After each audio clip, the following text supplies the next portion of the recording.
Hello, and welcome to the Step Stories podcast. I'm your host, Robin Breuner, and I'm thrilled to introduce our guest tonight. Hi, Sarah. Hi. Thanks for being here. Excited to be here. Um, I've known Sierra for a little while in an interesting way. She was the college roommate of my daughter, Natalie. And back in those days, wasn't so long ago, making it sound like it was back in the day. Uh, you were sort of the house mother of the house. I just remember that about you. You just were from the get-go responsible. You had your cat Millie, I remember, that you were always so responsible for. And one night we started talking, and Sierra was telling me about her family. Mm.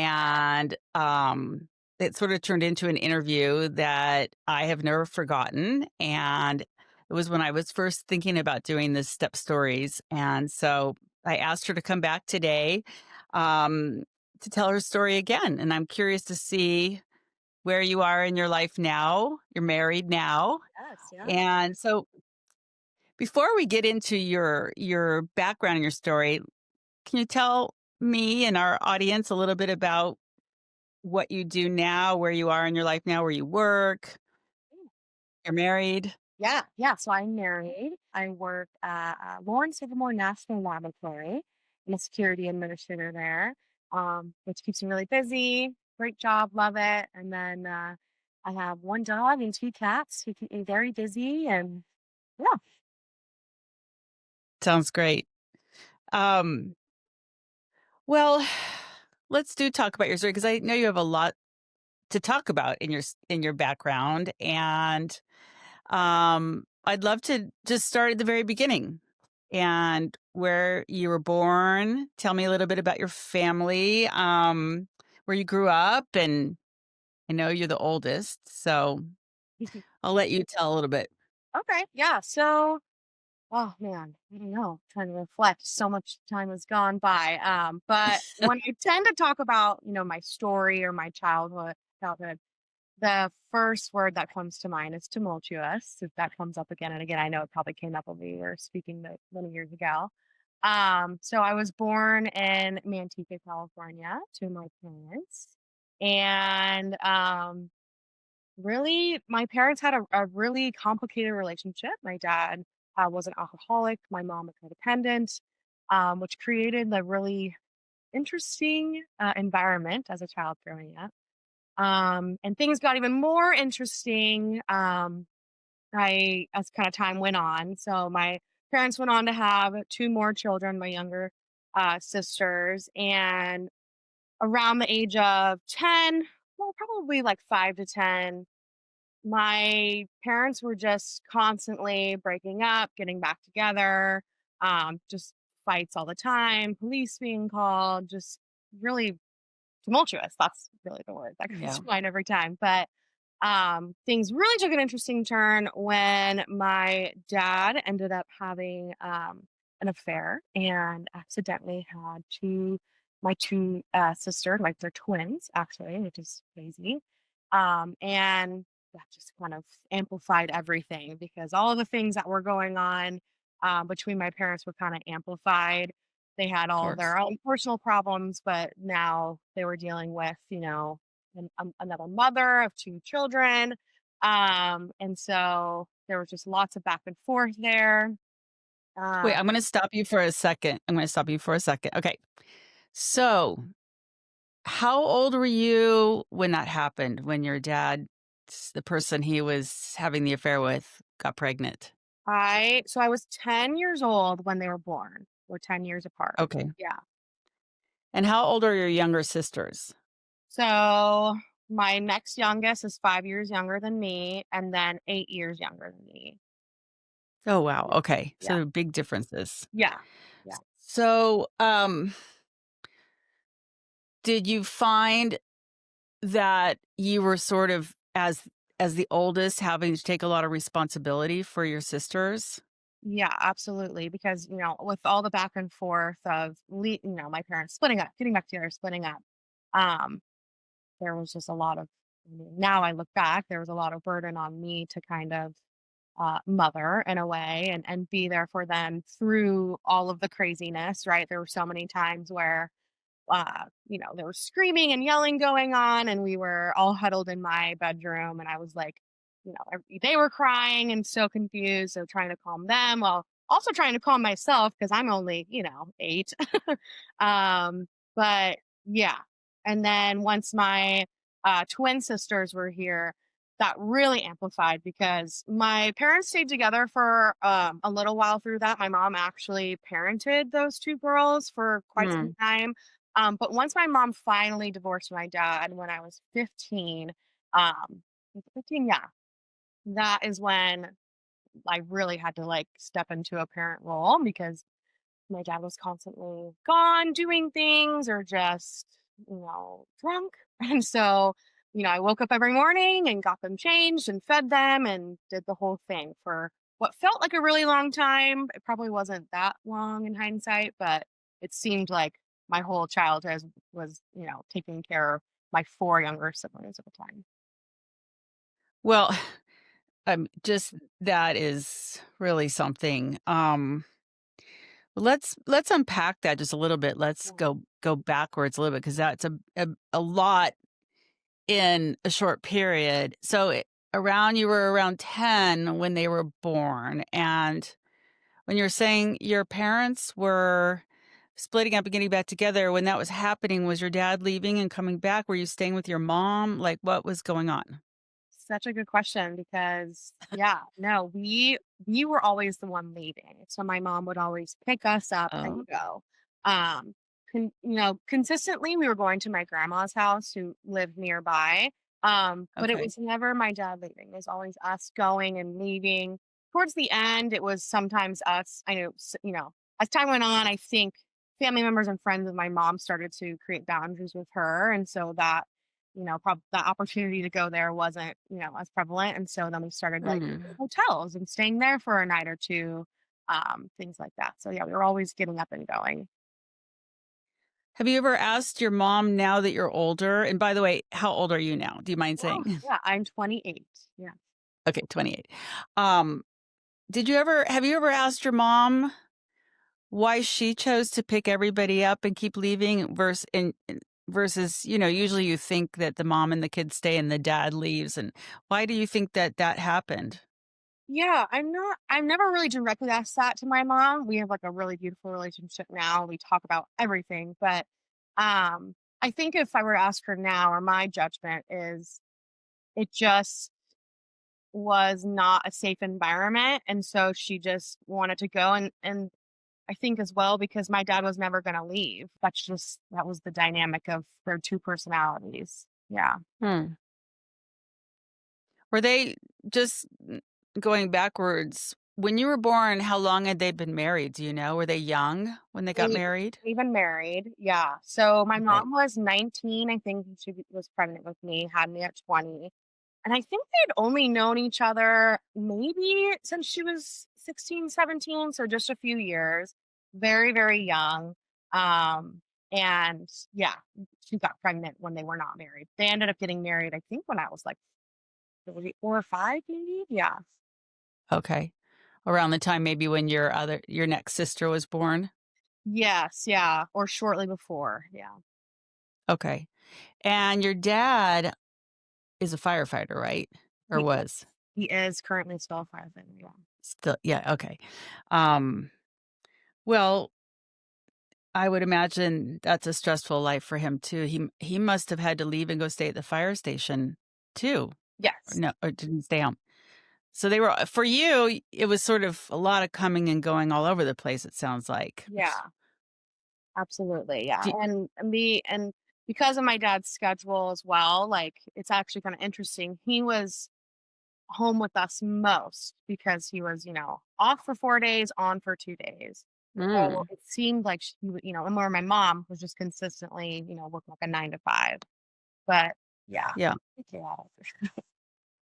Sounds like they had a system, but it was a chaotic system. Yeah, for sure. Yeah, it just was always something, it seemed like. Yeah. So when your dad's girlfriend, I suppose, right? Yeah. Had the twins? Yeah. Okay. Um, how did that happen that your mother ended up taking care of them? I mean, what that is so unusual. Yeah, that's like a really foggy time. You'd think that I should be able to remember it very clearly at 10. But I don't remember much. I remember that my mom was also pregnant. Come to find out, like my mom and my twin sister's mother were like in the same hospital while this was all happening. Yeah, and my mom ended Oh, up actually miscarrying. It was really oh, for her, yeah. Had a late miscarriage. But I just remember one day, this is all I remember one day vividly. We sat down. My mom wasn't there, I don't think. And my dad just sat down and he just said, "You have two sisters." And he showed us this photo of them. And they were like babies. They probably were months old at this time. And then I just remember he was crying. And then I think I was crying because he was crying. My dad never cried. mhm, And that mm. was it, and that was all that was really talked about, and maybe my parents did have more discussion with me, but that's all I really remember, and I just remember they were there, and then they were a part of our life, and so, like I already said, my parents back together, separated, back together, separated, and so I think that just cycle continued. She was continually trying to make it work, right? And, she can reflect back now on, that she was just stuck in her codependency to him, not wanting to leave, fearful to leave because then we had to stay there with him and he was volatile. And so she just kept trying to make it work. And then from her perspective, my dad was just always saying, "Oh, I don't want to be with her. She's crazy," so on and so forth. And so He would say that to you? to my mom, yeah. And to me. Oh, he would say he didn't wanna be with his girlfriend because she's crazy. Oh, yeah, Okay, yeah. alright. And, and so, yeah, I just think that it was just another iteration of her trying to make it work. And so, you know, she just was trying to make it work. And so the twins were born and she was still with my dad and, you know, they were sharing custody with the girl's mom and it was just nuts.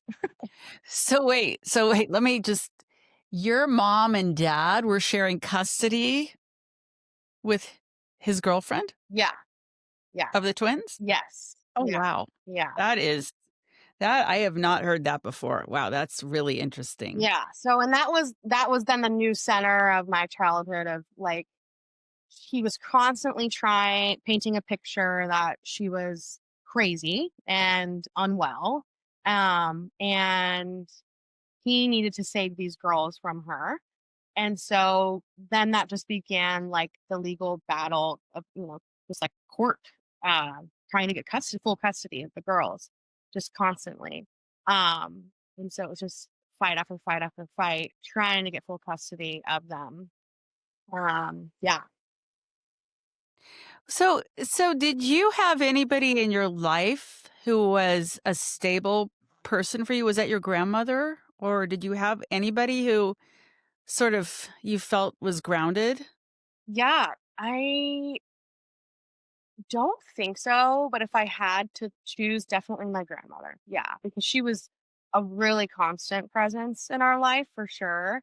And Mhm. then my mom like had such like God put such amazing people in her life that, in those wonderful moments of like she had such great coworkers who really like looked after her.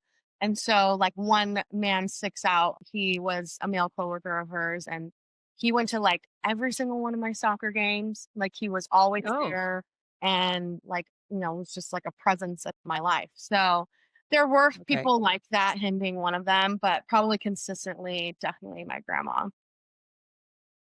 Do you think that and I say this in a bond with you because my situation was different, but I'm the oldest and I have 2 younger siblings, and, in my case, my mother died and my father remarried and, had step siblings and remarried again and step and I stayed very bonded, and I still am with my sister and brother. But as the oldest, and especially as the daughter, I definitely felt that I took on a lot of this responsibility. I felt like I grew up so fast. And I was also 10 when my mother died. And, that's such a tender age because you're just on the brink of getting old enough to be a preteen. Yeah. Well, you're not really at 10, but getting there. You're not really a little girl anymore. And it's just a tender time, and I don't know if it shaped you. I feel like it did. It definitely shaped me into being always this, I think, uber responsible person, and I don't always like that about myself. It's good to be responsible, but sometimes I wish I didn't always feel like I needed to be responsible. Do you feel that? I mean, Oh, I remember you from college with Natalie. I just remember you always being very responsible and had your for lack of a better word, had your shit together always, it seemed yeah. like. So, do you Yeah. think that that is why? Yeah, well, thank you for that, that's so kind. But yeah, absolutely, that for sure, I think shaped who I am, like, I'm very type A, extremely organized to a fault, and so, like, these last, I would say, 5-ish years, I've been working on, like, combating that because it's not a way to live when you're super Yeah. high, high anxiety, high stress, turned on, right, up highest volume at all times, and so I was trying to move away from that into like a more middle ground of like not having to be the one person responsible for everything and relinquishing some of the control and yeah. There's actually I've been seeing this come up, maybe the, algorithms Yeah. figured me out, of course, but, a lot of stuff I keep getting on eldest daughter syndrome, that it's like this new thing that's being talked about, and maybe, again, it's targeting me because I clicked on something, but Um, I'm sure every age, there's probably middle child syndrome and youngest baby of course there is. Yeah. But there's a new thing that I've been seeing, eldest daughter syndrome, and I think you throw in dealing with some trauma and chaos, and it's a whole thing. Yeah. So, Guys. I'm glad though that you recognize it and that you're working on it and letting yourself breathe a little bit. Yeah. That's really important. Absolutely. Um how did let's talk about your younger sisters. Like, how did they deal with the twins, or were they just so young? I don't know. I think they were just so young. That's such a good question. Like we've talked a lot about our childhood, but I don't know if we talked about that. And I'm kind of curious. But I think that for my youngest before the twins, she really struggled with um just like the attention not being on her and just I think all this chaos happening and she thought we always say like we're always talking about who had it worse, and like that's such a, crazy thing to talk about, but like comparing our childhoods and of course there's no who had it worse. We all just had these like really vastly different experiences, but we were living in the same house. And it's so bizarre because we all talk about it now. And it's like we weren't even in the same home, like at all. It's we just had completely unique experiences with it. But yeah, I don't really remember how they reacted to it or really what they thought at the time.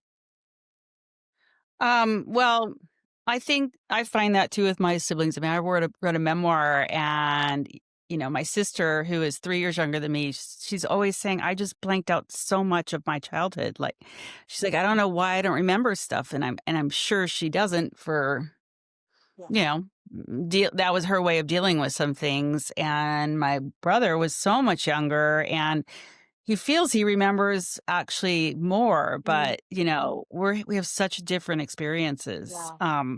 kind of like you. So, so I'm looking at my notes a little bit. Sorry, I know I'm not really supposed to do, but I'm trying to remember your story. So, the twins, I know you became really close to the twins Yes. and you Yeah. took care of them. Can you talk about that?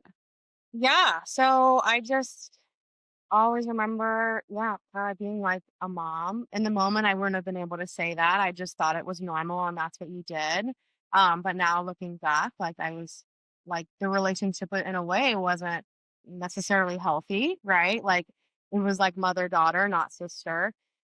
Right. And it's still kind of that way today. Like I have a lot of my siblings who constantly says, "Oh, you're my second mom," like, which is so Mm. interesting. But I just like love and still do, loved and adored them and just like wanted to protect them with all of my being. Because I just always felt too like as I got older, I started to recognize that as crazy as my childhood might have been, and it kind of goes back to your other question, my mom was still like very stable and like always trying to improve upon herself. And I always knew like she was normal and doing the right thing. And I Mm. just knew that my twin sisters, like, they didn't have anybody because I think both of their parents really, really struggled with mental illness in various ways. And so that always like ripped my heart out just knowing that they didn't have that stability really at all, at least from my perspective. Maybe they felt differently. And so I just was always really close with them and really cared about them and still do today. We have a great relationship now. Much different and becoming, I think, more healthy and normal for sure than it was. So and I'm trying to remember again the age when they were born, you were 10, you said, I think, right? Mhm. Okay.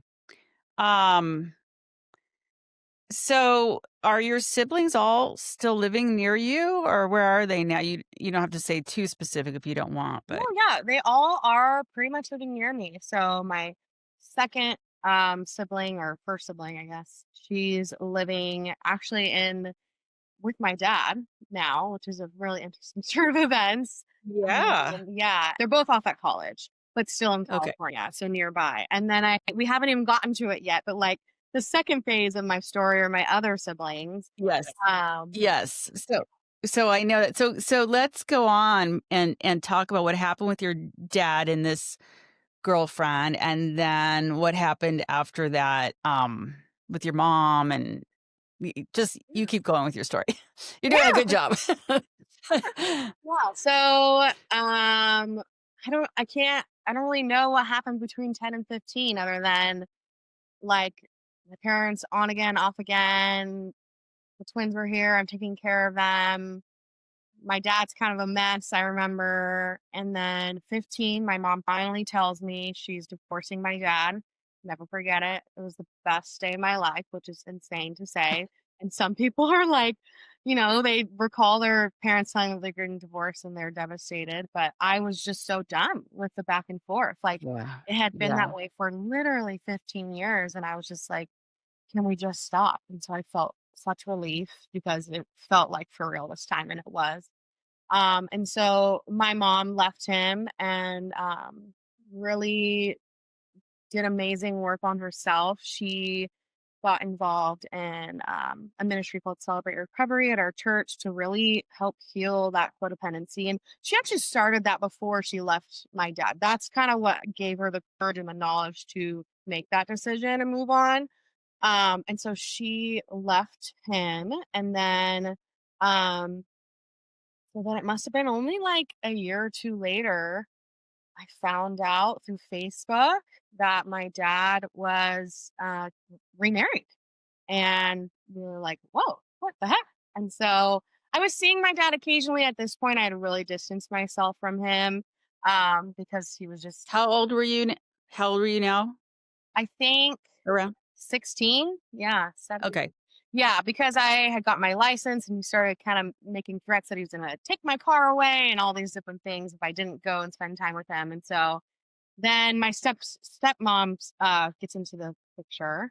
And she had a son, a baby at the time, months old as well, with somebody else.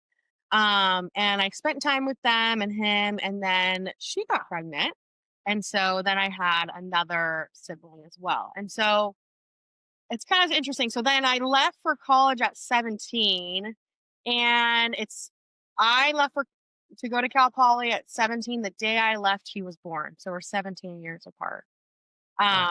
So I didn't have a lot of like, I mean, we could probably get into it, but that was kind of a short period of time and then I was gone.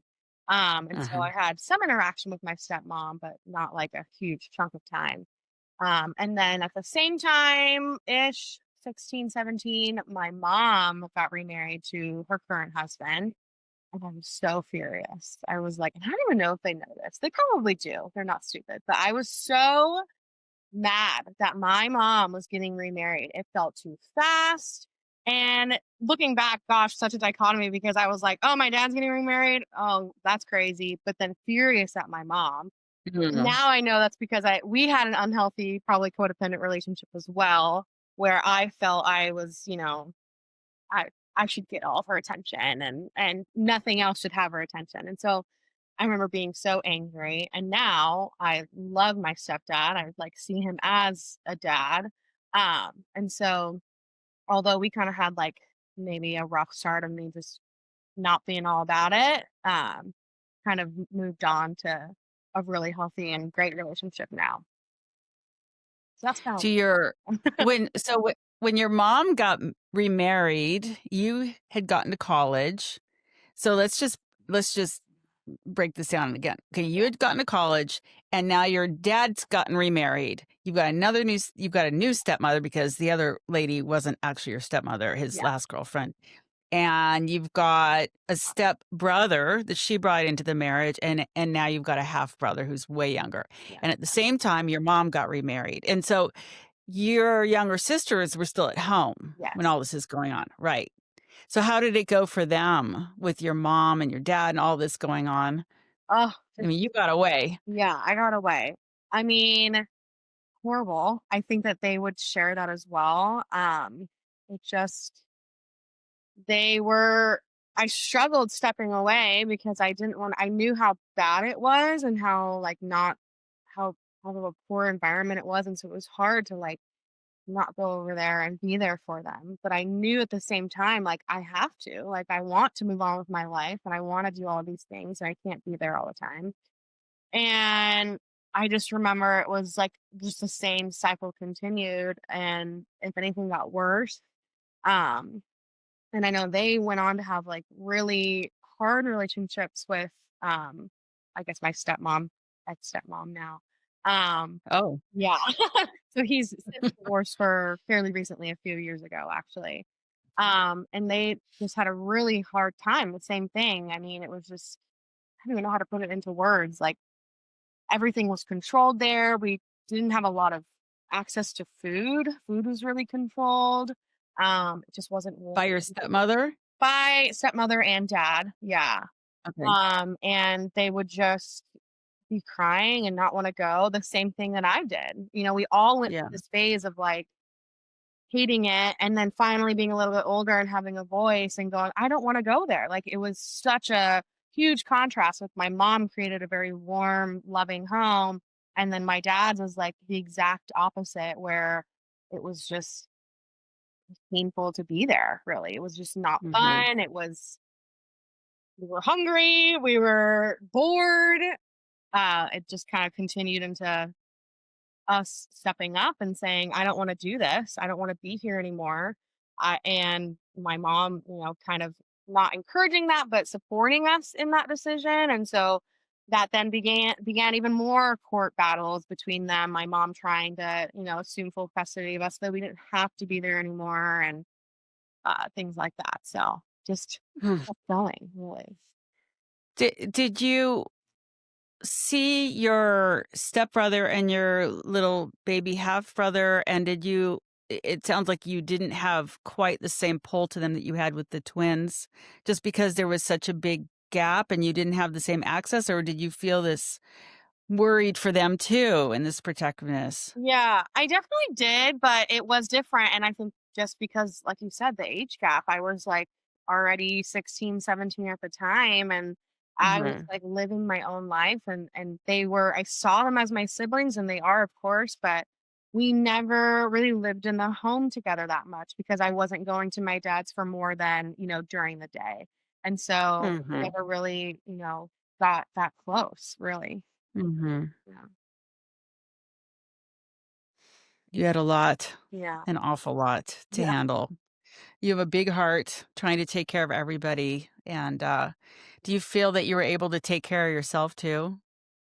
Do you No, think you Yeah. I wasn't. Yeah. And I paid those dues later in life. I think not even until post college, now being 21, 22, looking back and going, oh my gosh, like what in the world happened? And I can't believe I experienced this. And actually, I think it started to come to light when I lived with Natalie and all the other girls. And I remember like seeing their relationships with their parents and their family dynamic.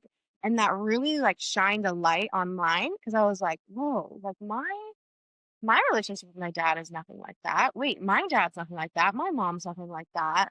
This is really strange. Wait, am I the weird one? And I realized, like, oh my gosh, like I'm the anomaly. Like everybody else has like these quote normal family dynamics, and I didn't. Yeah. That's maybe what you thought. Right. Yes, I know. I don't know. But in a Um, positive way, it helped. It was like a shining example of it doesn't have to be this way and there's different ways of life and different family dynamics, and I don't have to live in this family dynamic, and I can mhm. kind of distance myself from it and heal from all of that. Well, and it sounds like you definitely had a stabilizing force in your mother, and I'm so glad to hear that her husband, your stepfather, is somebody that gave you that father figure Mhm. in a way that you were craving. Yeah, for sure. And have your sisters now like, have things smoothed out at all with your mom and your stepfather and your sisters and um maybe not your dad, it sounds like, as much? yeah, so I took a lot of space from my dad, and I'm happy that I did that, and I have like since past couple years, like kind of tried to reintroduce that relationship with him on sort of new ground rules, and at least try to. I took like no contact for quite a few years, and then was ready through a lot of therapy and healing, and was ready to kind of open that door again in a different light. And so I do see my dad from time to time, and I don't have a such a visceral response as I might have uh, previously. And then my sister, she's living with him, and so that Right, you said that. yeah, so I'm not sure where she's at in that journey, but obviously at a place where she feels comfortable living there. What's interesting, I think that the relationship really smoothed out with my stepdad, and that became very healthy. But my younger sister still to this day kind of struggles with her relationship with him. And I don't want to speak for her, but I think it's Mhm. obvious to everybody. There's just still a little bit of, like contention there. And maybe it's because of her age when she was really young when they met. I'm not really like sure, but it's not quite the same relationship that I have with them. Mhm. Yeah. Well, also, she was in the house full time with him, and that maybe, you know, was different for her because probably he was having to be a disciplinarian to her, and maybe I'm just guessing, Yeah, I mean, whereas you didn't experience that. exactly, yeah, I didn't experience any of that, and I think, bless his soul, he was stepping into this, like, extremely chaotic, unhealthy situation, and I truly believe did, like, the best he could, but, like, trying to navigate like, yeah, how to support my mom through this because, she was married to him and she was still having this tumultuous relationship with my dad and fighting over custody and all the things. And so he's witnessing that and doing his best to support my siblings. And it's a tough situation for sure. And where were the twins during this time? Were they with your mom, with your dad, with their mom? Yeah, so once my mom left my mom never really saw them all that much, and so my dad Mm, and their mom still had joint custody, and my dad moved on to continue to fight that battle of getting full custody and eventually won. And so he ended up getting full custody of them, I think, right before they started high school. And so then they had very limited contact with their mom at that point, and so they were with him and still sort of are. I mean, he is their primary parent because Mhm. they just didn't see their mom all that much. Yeah. Well, it sounds like they had also a bit of a stabilizing force in you as a much older sister who really loved them and was there for them, and sounds like you still are, so Yeah, for sure. Yeah. It was I was interesting. thinking. Go ahead. Oh, go ahead. No, you go ahead. It's interesting because when I recently took one of them, not recently, it's been a year now, geez, to go move into college, and it was like I felt like my daughter was leaving, and so I like took her to Trader Joe's and like bought her groceries and all these things, and I was like, this is so interesting. Like she's my sister. She's not that much younger than me, but I'm like doing what I think moms kind of do with kids Mhm. who are going off to college. So interesting. That must have been a weird experience. Yeah. I I was thinking about your comment earlier because it's something that I was thinking about, myself yesterday about you didn't think about your family being different or weird. It just was your family when you were younger, and you're saying you sort of had this, like, eye-opening thing, and I was thinking about that I also sort of like, I knew I was, like, the only person I knew whose mother died when I Mhm. was younger, but then, I had this stepmother, and I was just thinking back on it yesterday, like, I don't remember knowing anybody else who had a step-parent, which is weird since, Yeah. like, so many people have step families, but it didn't really I didn't dwell on that part of me feeling different in that sense, I suppose, because you're just a kid and you're just trying to deal with life and you're just in it and not thinking about, "Oh, this actually is kind of different than everybody else." So, Yeah, for sure. um, Yeah. but I think I'm glad you've kind of had the time to dwell on it Yeah. and Took the come to appropriate terms. time and yeah, have moved on and I'm in a really good place now and have, healthy relationships because of it. And of course, as many people will say, I'm better for it. I would never change a thing. Um, but yeah, it's really interesting to be able to reflect back in such a different space. And I used to not be able to talk about this with anybody because it would just bring me to tears. And now it's just like this other part of my life that happened Yeah. and it shapes me for the better, I think. But it doesn't like dictate my life anymore. Right, because 'cause you're grown up, you're married, Yes. and Mhm. you get to do your life how you wanna do your life. Yeah, exactly. And, well, speaking of all that, because we are coming to the end of this, but I was just thinking, as you look back on all of this, if somebody's listening to this podcast and somebody who's currently going through a lot of chaos in their life and a lot of, parental strife or still hasn't really worked through it. Do you have anything that you can share that helped you? I mean, I feel like you're just a naturally have a strong moral compass and have a lot of capacity. But for somebody maybe who doesn't feel that they have that strength going on, is there anything you might be able to share? Um, Anything comes to mind? yeah, I think just finding the support where you can, what that looks like. So for me, that looked like therapy and having professionals and seeking out professionals to help me with that. Seeking a relationship with Jesus and having him to kind of mentor me and show me a better way of life. But even just like those around you, right? Like I said, like I had Natalie and all these other girls around me who are like, that looks a little bit better, and trying to just rely on them and keep the conversation going because that was one of the biggest things growing up is we swept everything under the rug. You didn't look at the giant white elephant in the middle of the living room. And the one thing to really help and move forward and heal is to talk about it in some Yes. capacity. Talk about it with yourself through reflection, meditation, prayer. Talk about it with friends, with a professional.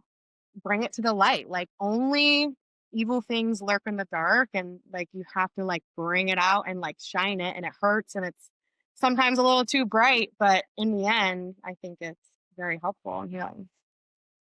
That's amazing, really amazing, and such a mature, wise, attitude, and I think you're right, we go through things in life, and sometimes they're not pretty, and sometimes they're not fun, but if you come out the other side, then you do have this, I guess, wisdom, Yeah. this place where you can see things, from a deeper level, so thank you for sharing that, I love that. Yeah. Thank you.